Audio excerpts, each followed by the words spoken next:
Selamat pagi jemaat GKS Bethlehem yang dikasih Tuhan. Mazmur 100 ayat 2 berkata, beribadahlah kepada Tuhan dengan sukacita dan datang ke hadapannya dengan sorak-sorai. Haleluya. Jemaat Tuhan datang ke hadapan Tuhan. Korban pujianmu bagi Dia.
berkuasa, surga bumi nyatakan. Angkat tanganku, nyatakan kau hebat, Allah yang perkasa, berkuasa selamanya. Angkat tanganku, ku sorakan haleluya, namamu berkuasa, surga bumi nyatakan. Angkat tanganku, nyatakan kau hebat, Allah yang perkasa, berkuasa selamanya.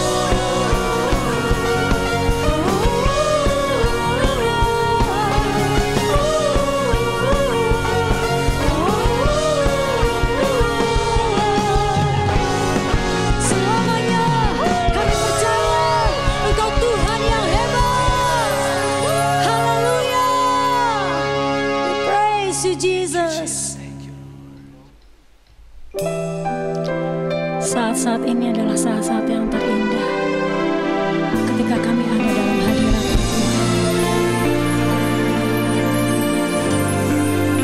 Saat terindah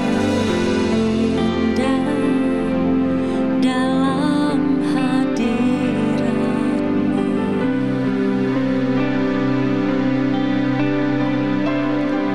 rasakan kasih dan anugerah-Mu.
Ia harus disalibkan. Bunuh! Bunuh dia! Salibkan dia. Salibkan dia! Ya, salibkan dia. Ia harus disalibkan. Salibkan dia!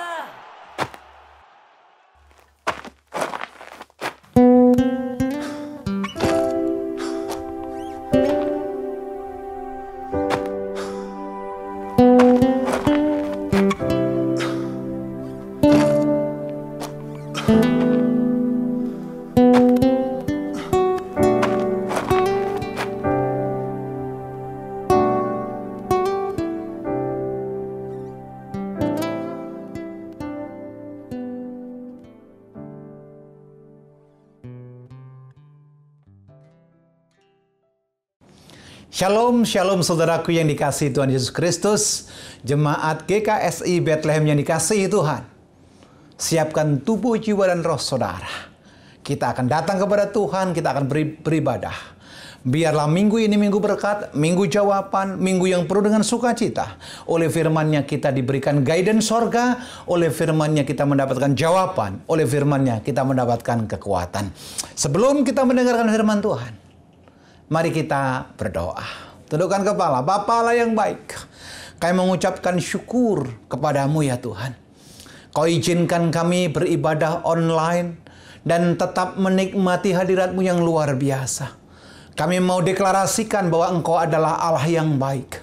Allah yang tidak pernah meninggalkan pekerjaan tangan-Mu. Bahkan Engkau Allah yang tidak pernah lalai menepati setiap janji-Mu. Dimanapun jemaat-Mu, yaitu jemaat GKSI Bethlehem berada, Tuhan lawat kami. Biarlah pemberitaan firman yang akan disampaikan mengubah hidup kami, memberikan jawaban atas pergumulan kami, dan memberikan kepastian atas masalah kami. Berbicara atas kami, dalam nama-Mu kami percaya ada kuasa. Dalam nama-Mu kami percaya ada jawaban. Dalam nama-Mu kami percaya mukjizat itu nyata. Dalam nama Yesus kami berdoa dan mengucap syukur. Amin. Saudaraku yang dikasihi Tuhan Yesus Kristus. Saudara lihat tisu yang saya pegang. Kalau tisu ini saya ambil dengan satu jari untuk saya pakai di muka saya, sesuatu yang sulit. Tetapi kalau tisu ini saya ambil dengan 5 jari dan saya pakai mengusap atau fungsi yang lain, akan mudah menggunakan tisu itu. Sama dengan kehidupan kita. Itu gunanya satu unity. Gunanya kesatuan. Gunanya membangun satu komunitas yang saling menguatkan. Saling mengingatkan. Dan tentu saling memberikan peneguhan. Bapak Ibu yang dikasihi Tuhan Yesus Kristus. Oleh karena kesatuan kita bisa melangkah. Oleh karena kesatuan kita bisa bergerak. Oleh karena kesatuan kita akan mendapatkan sesuatu yang luar biasa. Dan Tuhan pun inginkan supaya kita anak-anak Tuhan bersatu. Yang setuju katakan amin. Saudara pasti bayangkan betapa hancurnya rumah tangga kalau suami dan istri tidak ada unity. Saudara betapa beratnya anak-anak mencapai cita-cita kalau antara orang tua dan anak tidak ada keunitian. Beratnya pelayanan dalam gereja. Beratnya pelayanan dalam penginjilan.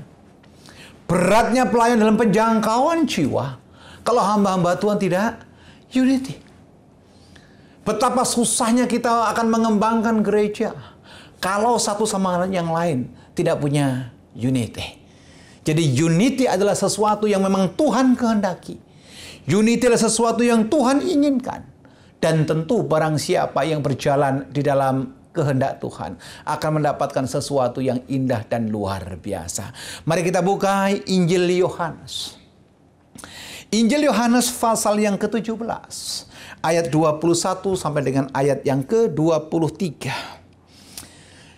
Firman Tuhan berkata demikian. Supaya mereka menjadi satu. Sama seperti Engkau. Ya Bapa di dalam aku dan aku di dalam Engkau. Agar mereka juga di dalam kita. Supaya dunia percaya bahwa Engkaulah yang telah mengutus aku. Ayat 22 berkata demikian. Dan aku telah memberikan kepada mereka kemuliaan. Supaya mereka menjadi satu sama seperti kita adalah satu. Ayat 23. Aku di dalam mereka dan engkau di dalam aku, supaya mereka sempurna menjadi satu. Agar dunia tahu bahwa engkau telah mengutus aku dan bahwa engkau mengasihi mereka. Sama seperti engkau mengasihi aku. Saudaraku yang dikasihi Tuhan Yesus Kristus, ayat ini menjadi indah luar biasa. Ketika kita menyadari sesungguhnya ada power of unity yang memang Tuhan berikan teladan. Yang Tuhan telah berikan satu contoh yang luar biasa. Ingat, tidak ada satupun manusia yang sempurna. Termasuk suami istri. Tidak ada keluarga yang sempurna. Tapi kalau kita menyadari betapa pentingnya itu unity, kita menghormati, kita menghargai kekurangan satu sama yang lain, atau mengingatkan kita sesungguhnya tidak ada manusia yang sempurna. Kita membutuhkan satu sama yang lain, tapi ketika menjadi satu kesatuan, hal yang indah terjadi atas hidup kita. Saudara ini kasih Tuhan Yesus Kristus. The power of unity, kekuatan daripada satu kesatuan, terjadi dalam satu kehidupan kita. Di tengah kita yang sedang berusaha membangun kekuatan. Tetapi yang sedang yang jadi masalah, iblis akan selalu berusaha memecah belah. Iblis akan mencari cara supaya anak-anak Tuhan tidak bersatu. Iblis mencari cara supaya rumah tangga berantakan. Iblis mencari cara supaya antar pelayan Tuhan terjadi gesekan. Saudaraku yang dikasihi Tuhan Yesus Kristus, iblis yang banyak bukan di kuburan, tetapi iblis yang banyak sekarang adalah bertugas menggoda anak-anak Tuhan. Mungkin kita sedang membangun kepanitiaan pembangunan. Berjalan pertamanya bagus dengan doa. Tapi ketika mulai ada yang tersinggung, mulai idenya tidak terakomodir, mulai pendapat-pendapatnya dikesampingkan, mulai ada yang kelas 1 dan kelas 2, terjadi gesekan dan perpecahan. Itu yang dikehendaki iblis. Sama dengan rumah tangga, suami istri. Barang yang bagus kita bangun dengan mesbah keluarga. Barang yang kita bagus dengan mazmur bersama. Hal-hal yang luar biasa yang telah kita bangun bergandengan tangan dengan anak-anak. Hanya karena hal-hal sepele mulai terjadi gesekan, perpecahan, bahkan saling menyalahkan satu sama yang lain. Olehnya sekali lagi, sebelum saya uraikan tentang key of success untuk mengerti power of unity, saya ajak saudara bahwa betapa pentingnya kita menyadari kesatuan itu penting. Ingat, ada ayat yang bilang begini, ketika 2 atau 3 orang di dunia ini sepakat meminta demi nama aku, dia hadir. Artinya, not alone. Anda punya partner, Anda punya satu komunitas, Anda punya kesatuan. Dan saya mau katakan, hal yang indah, unity itu dimulai dari rumah tangga kita. Ayo yang suami istri, kakak adik, opa oma yang ada di sampingnya, bilang begini, yuk kita bangun kesatuan. Kita bangun kerukunan dan kita bangun kebersamaan. Bu, Pak, jemaat GKSI Bethlehem yang dikasihi Tuhan. Ketika Anda bersatu, ketika Anda membangun kesatuan yang luar biasa, iblis keder kok. Iblis takut. Iblis itu akan gemetar ketika saudara membangun unity dalam rumah tangga. Iblis itu akan kacau balau pengerjaannya ketika saudara mulai membangun mesbah keluarga secara bersama. Tapi dengan kesibukan masing-masing, dengan gaya masing-masing, dan mulai seolah-olah tidak ada waktu buat mesbah doa dan hanya melakukan ibadah sendiri. Nah itu, iblis mulai masuk dan mulai memecah belah di antara kita. Saudara ini kasih Tuhan Yesus Kristus. Ada 3 poin yang mau saya sampaikan. Kunci utama untuk menjadi unity dalam kehidupan. Yang pertama adalah mulai dari diri kita, bukan menunggu orang lain. Kita yang punya goodwill, kita yang punya kerinduan untuk bangun unity, nggak peduli apa kata orang. Yang penting kita menjadi suratan yang terbuka, yang penting kita menjadi pionirnya, yang penting kita memulai, yang penting kita menjalani dan melakukan bagian kita. Dan Anda adalah menjadi suratan yang terbuka dari keunitian. Jadi unity dibangun bukan tergantung keadaan, bukan tergantung pencapaian, bukan tergantung apa yang kita dapat. Tetapi unity adalah satu kesadaran bahwa kita perlu melakukan itu. Dimulai dari siapa? Saudara dan saya. Yang setuju katakan amin. Haleluya. Ini adalah keputusan kita, keputusan saya. Tidak dipengaruhi keadaan. Kalau orang lain tidak mau, itu bukan urusan kita. Itu urusan mereka. Yang penting saya mau unity dengan Anda, dengan orang lain. Saya mau unity dengan pelayan yang lain. Saya mau unity dengan anggota-anggota jemaat yang lain. Saya mau unity dengan siapapun juga tanpa menyimpan perselisihan, sakit hati, kekecewaan, apalagi dendam. Ada sukacita? Amin. Tidak menunggu dulu lain cocok atau enggak. Oh Pak, kalau saya dengan dia klik Pak. Kalau saya di sana ada chemistry-nya. No. Anda didesain tidak untuk menyenangkan semua orang. Tapi Anda didesain untuk berdampak bagi semua orang. Yang setuju dengan saya katakan amin. Yuk buka sebentar Injil Yohanes. Injil Yohanes pasal 15 ayat yang ke-6. Alkitab berkata demikian. Injil Yohanes pasal yang ke-15 ayat yang ke-16. Saya bacakan buat Bapak Ibu Saudara yang dikasihi Tuhan Yesus Kristus. Bukan kamu yang memilih aku, tetapi akulah yang memilih kamu, dan aku telah menetapkan kamu supaya kamu pergi dan menghasilkan buah. Dan buahmu itu tetap, supaya apa yang kamu minta kepada Bapa dalam namaku diberikan kepada kamu.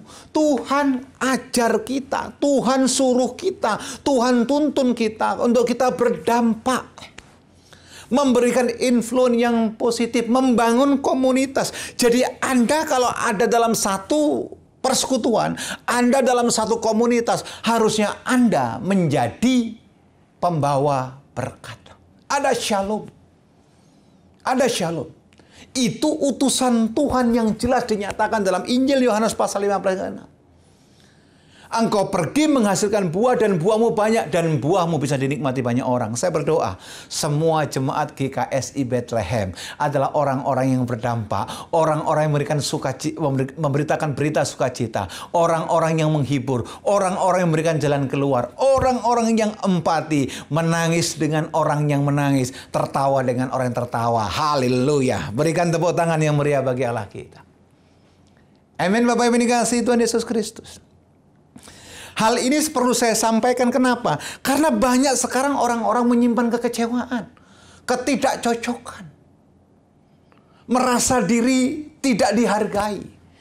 Bapak Ibu dikasihi Tuhan Yesus Kristus, Tuhan telah memilih kita, mengambil keputusan untuk mati, menyelamatkan kita. Tidak menunggu keputusan kita menyenangi Tuhan baru dia disalib. Tidak. Saudara dikasihi Tuhan Yesus Kristus, begitu kita mengambil keputusan, unity pasti akan terjadi. Akan ada unity dalam Kristus. Keluarga kita, suami istri, anak dengan orang tua, gereja, pelayanan, bahkan dengan keunitian kita akan melihat kemuliaan demi kemuliaan yang dinyatakan Tuhan atas gereja kita, atas rumah tangga kita, atas bisnis usaha kita. Bahkan anak-anak cucu mantu kita akan Tuhan buat berhasil. Nama Tuhan dipermuliakan. Amin. Jadi kunci yang pertama, saudara boleh catat. Unity dimulai dari diri kita. Bukan menunggu orang lain. Kalau saudara sadari penjabaran poin yang pertama. Tidak ada alasan buat kita menyimpan sakit hati. Tidak ada alasan buat kita untuk membiarkan kekecewaan dalam hati kita. Kalau kita sadari, tidak ada alasan buat kita membalas kejahatan dengan kejahatan. Kalau kita sadari poin yang pertama ini, tidak ada alasan buat kita menolak orang lain. Amin. Tuhan telah memilih kita. Tuhan yang mengutus kita. Dan Tuhan menghendaki setiap kita berbuah. Bilang kanan kirimu yang di rumah. Tuh, dimulai dari kamu. Amin. Haleluya. Yang kedua. Mari kita buka sebentar Matius pasal 5. ayat yang ketiga. Matius pasal yang kelima, ayat yang ketiga. Alkitab berkata demikian. Haleluya. Berbahagialah orang yang miskin di hadapan Allah, karena merekalah yang apa? Empunya kerajaan sorga. Saudaraku ini kasih Tuhan Yesus Kristus, bila mana unity terjadi, adalah unity itu senang dan disenangi Tuhan, dilakukan dengan rasa rendah hati, bukan rendah diri. Tuhan senang dengan orang yang rendah hati. Dengan rendah hati kita bisa membangun keunitian. Tapi coba kalau orang ego, sombong, merasa paling benar, merasa paling kaya, merasa paling hebat, merasa paling cantik, merasa paling tampan. Sudahlah, keunitian jauh. Yang paling bahaya saudara yang dikasihi Tuhan Yesus Kristus, banyak orang Kristen sering berkata, sering merasa bisa, tapi tidak bisa merasa. Yang penting menurut saya adalah bisa merasa, bukan merasa bisa. Bapak, Ibu, jemaat GKSI Bethlehem yang dikasihi Tuhan. Bahkan berkat itu lebih banyak mengalir buat orang-orang yang rendah hati. Alkitab berkata kok, berbahagialah orang-orang yang rendah hati, kata Tuhan. Orang-orang yang miskin. Karena dialah yang punya kebahagiaan itu. Ini bukan hanya miskin tentang harta, tetapi orang yang miskin di sini lebih ditekankan adalah tanpa Tuhan kita nggak ada apa-apanya. Tanpa tuntunan Tuhan kita hilang arah. Tanpa tuntunan Tuhan kita menjadi arogan dan sombong. Saudara yang dikasihi Tuhan Yesus Kristus, banyak sekali berkat itu mengalir pada orang yang rendah hati. Air lebih banyak mengalir ke tempat yang paling rendah. Bagaimana Pak tempat yang tinggi? Hanya dilewati saja. Hanya dilewati saja. Saudara ini kasih Tuhan Yesus Kristus. Kerendah hati berbicara tentang sikap hati. Yaitu sikap ramah, terbuka, tidak sombong, mampu menghargai martabat dan kelebihan orang lain. Tapi hari-hari ini banyak sekali saya melihat orang, yaitu susah melihat orang senang. Tapi senang melihat orang susah. Tapi tidak ada di GKSI Bethlehem. Saya percaya Anda dan saya adalah orang-orang yang rendah hati. Bilang kanan kirimu, opa, oma, om, tante, suami, istri, adik, kakak. Jangan pernah simpan kesombongan. Karena kesombongan itu dibenci oleh Tuhan. Bahkan saudara yang dikasihi Tuhan Yesus Kristus, Alkitab dengan jelas mencatat dalam Yakobus 4 ayat 6b, Allah menentang orang yang congkak, tetapi mengasihi orang-orang yang rendah hati. Kalau orang rendah hati bisa membangun unity, tentu ketika orang dikasihi Tuhan, berkat mengalir, keselamatan mutlak, kemenangan terjadi, mujizat nyata. Bahkan kita ada dalam pusat pusaran kehendak Tuhan. Doa air mata kita didengar oleh Tuhan. Jadi kalau hari ini doa-doa kita belum dijawab Tuhan secara maksimal, jangan-jangan masih ada kesombongan dalam hidup kita. Ketika kita sombong, ketika kita angkuh, ketika kita merasa hebat, maka karakter keunitian itu akan jauh atas kita. Saudara yang dikasihi Tuhan Yesus Kristus, kerendah hatian bukan sifat alami manusia, sehingga kita perlu kasih karunia dari Tuhan untuk memiliki sifat yang rendah hati. Karena manusia itu cenderungnya arogan ketika apa? Di puncak sukses. Manusia cenderung pamer atas pencapaiannya. Bahasanya sih bersaksi. Bahasanya sih menceritakan kebaikan Tuhan. Tapi ujungnya sebenarnya adalah pengakuan. Yang ini bahaya. Betul? Orang yang suka merendahkan hati, merendahkan diri, sekalipun orang lain tidak hargai, tetap kita tidak tersinggung. Sebab kita tidak mencari perkenanan manusia. Yang kita kejar adalah perkenanan Tuhan. Yang setuju katakan amin. Haleluya. Jadi power yang kedua untuk membangun unity adalah Tuhan senang dengan orang-orang yang rendah hati. Saudara pasti sering makan menggunakan sumpit. Dulu ketika saya SMA, karena lingkungan saya banyak kawan-kawan dari Madura, jadi tidak pernah pakai sumpit.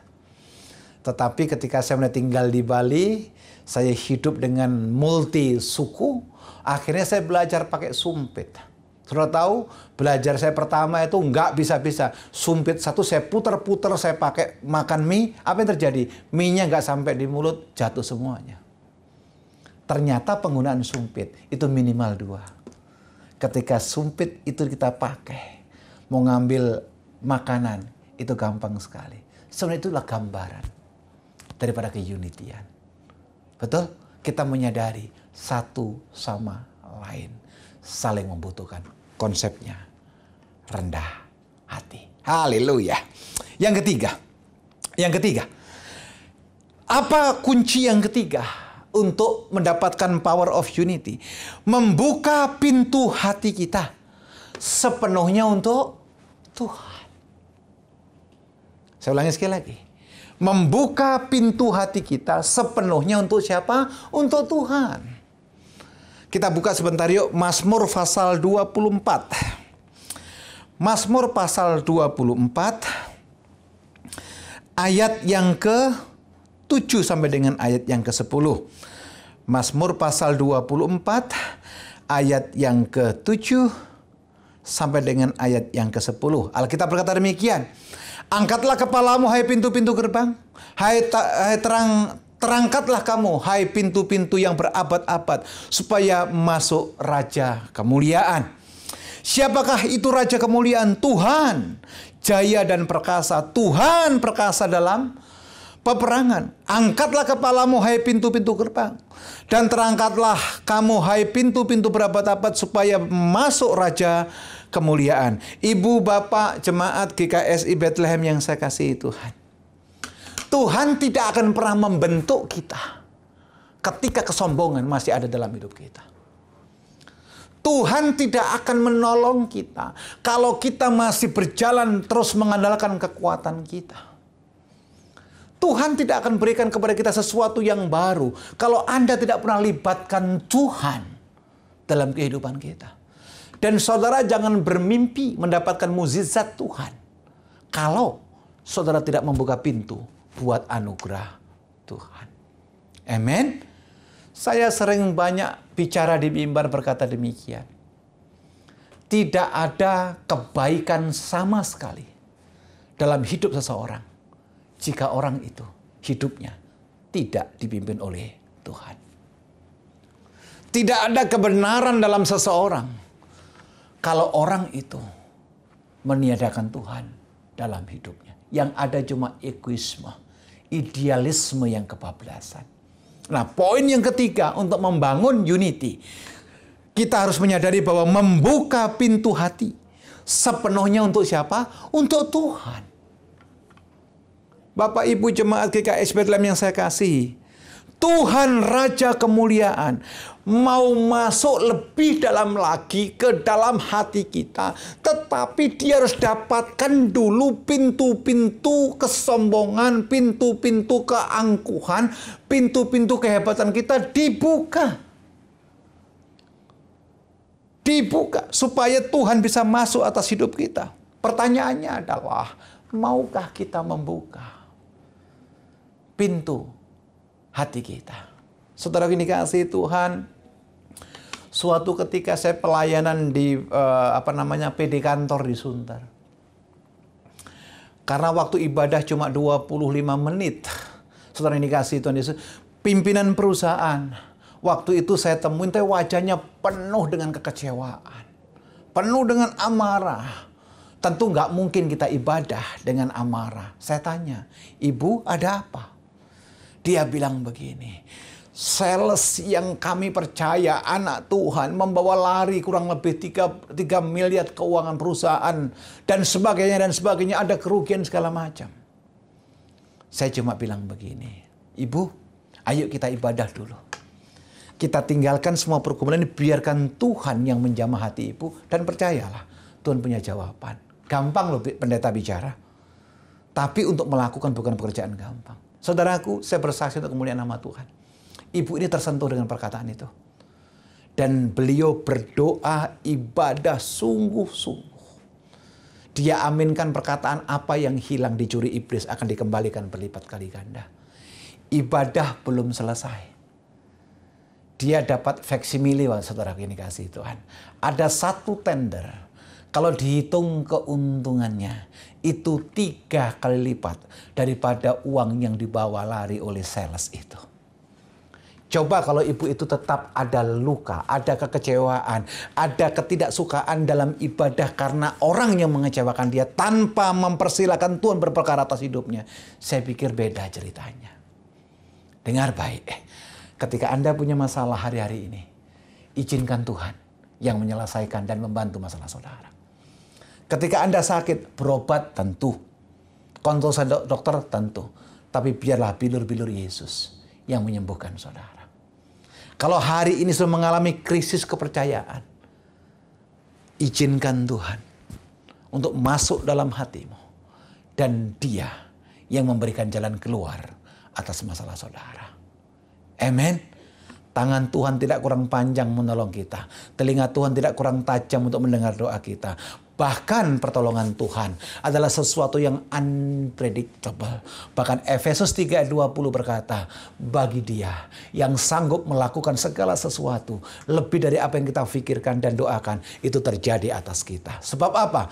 Rancangan Tuhan atas hidup kita, atas bisnis kita, atas rumah tangga kita, atas kesehatan kita, atas masa depan kita adalah sesuatu yang mendatangkan damai sejahtera dan penuh sukacita. Yang setuju tepuk tangan bagi Allah kita. Haleluya. Saudaraku ini kasih Tuhan Yesus Kristus. Ia tidak memaksa kita, meskipun Dia bisa paksa kita untuk masuk. Tapi kita yang membuka pintu untuk mengizinkan mengoreksi hidup kita. Ketika kita mau dikoreksi, maka unity itu pasti akan menjadi bagian atas hidup kita. Ibu, Bapak, jemaat GKSI Bethlehem yang saya kasihi. Ketika Anda lakukan ini, 3 hal yang tadi saya sampaikan. Yaitu yang pertama adalah mulai dari diri sendiri. Tidak menunggu orang lain. Artinya kita tidak pasif. Tapi kita aktif melakukan firman Tuhan. Dan menjadi suratan yang terbuka. Yang kedua, Tuhan sangat senang dengan orang yang rendah hati.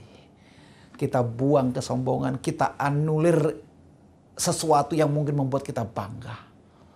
Yang ketiga, membuka pintu hati sepenuhnya untuk Tuhan. Maka power of unity akan hadir atas pelayanan saudara. Akan hadir atas keluarga saudara. Akan hadir atas perusahaan saudara. Akan hadir dalam rumah tangga saudara. Akan hadir atas anak-anak saudara. Akan hadir atas gereja kita. Tidak usah banyak contoh yang saya ambilkan. Dunia sedang krisis unity. Satunya berhasil, satunya iri. Satunya mulai jatuh, satunya mentertawakan. Itu ciri ketidak ada unityan. Tapi saya percaya setiap kita yang percaya sama Tuhan pasti mau dibentuk. Mau diarahkan Tuhan. Sehingga karakter ilahi sifat Tuhan yang memang Tuhan inginkan untuk kita lakukan. Dengan sukacita kita akan lakukan itu. Saya tahu di antara kita banyak pergumulan. Saya tahu persis di antara kita apalagi di masa-masa pandemi seperti ini. Banyak hal-hal yang membuat kita kurang bisa bersukacita. Tapi satu hal mau saya katakan. Tuhan tidak pernah tinggalkan saudara. Tuhan tidak pernah biarkan kita yatim piatu. Ingat, di tengah-tengah padang gurun Tuhan siapkan oase buat saudara. Bahkan di tengah-tengah padang belantara Tuhan siapkan jalan raya yang luar biasa. Siapapun Anda, bangun keunitian. Dimulai dari mana? Rumahmu. Betul? Pekerjaanmu. Dan pelayananmu. Saudara akan menikmati sesuatu yang belum pernah Anda nikmati. Saudara akan dapatkan sesuatu yang belum pernah Anda dapatkan. Bahkan saudara akan diberkati. Berkat yang belum saudara terima.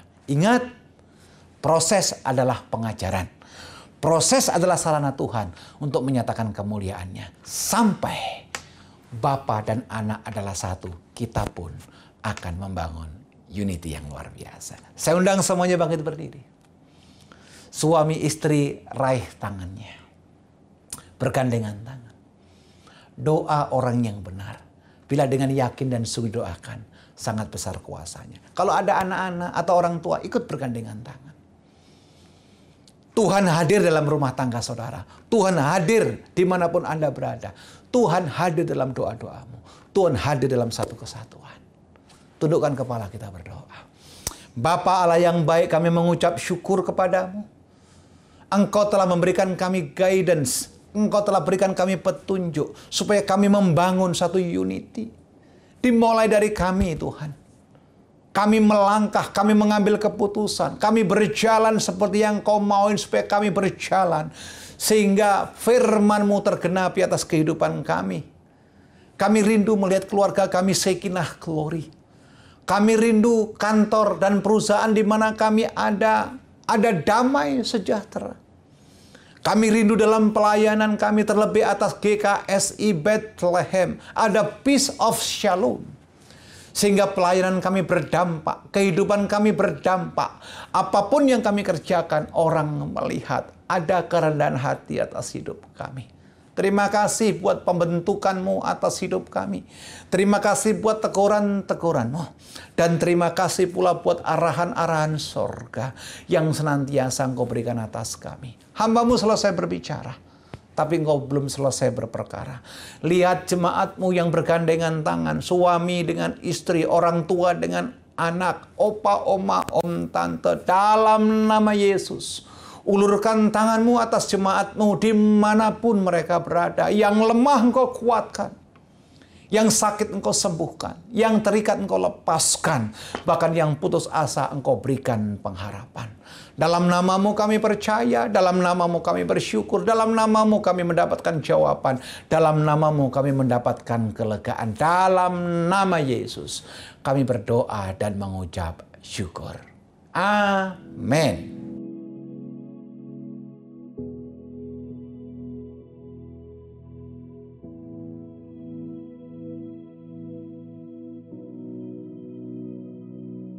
Bapak, Ibu, Saudara yang kekasih di dalam Tuhan, kita akan akhiri ibadah ini. Saya jemput kita berdiri. Arahkanlah imanmu kepada Tuhan, angkat kedua belah tanganmu, dan terimalah berkat Tuhan. Berkat damai sejahtera dari Bapa di sorga, cinta kasih dari Tuhan Yesus Kristus, persekutuan dengan Allah Roh Kudus, menyertai kita semua saat ini, sampai kedatangan Yesus pada kali yang kedua. Maka diberkatilah keluargamu, diberkatilah kesehatanmu, diberkatilah masuk keluarmu. Apa saja yang engkau kerjakan, dibuat Tuhan berhasil dari sekarang sampai selama-lamanya. Kami terima seluruh kepenuhan berkat. Kami akhiri ibadah ini di dalam nama Tuhan Yesus Kristus. Haleluya. Amin.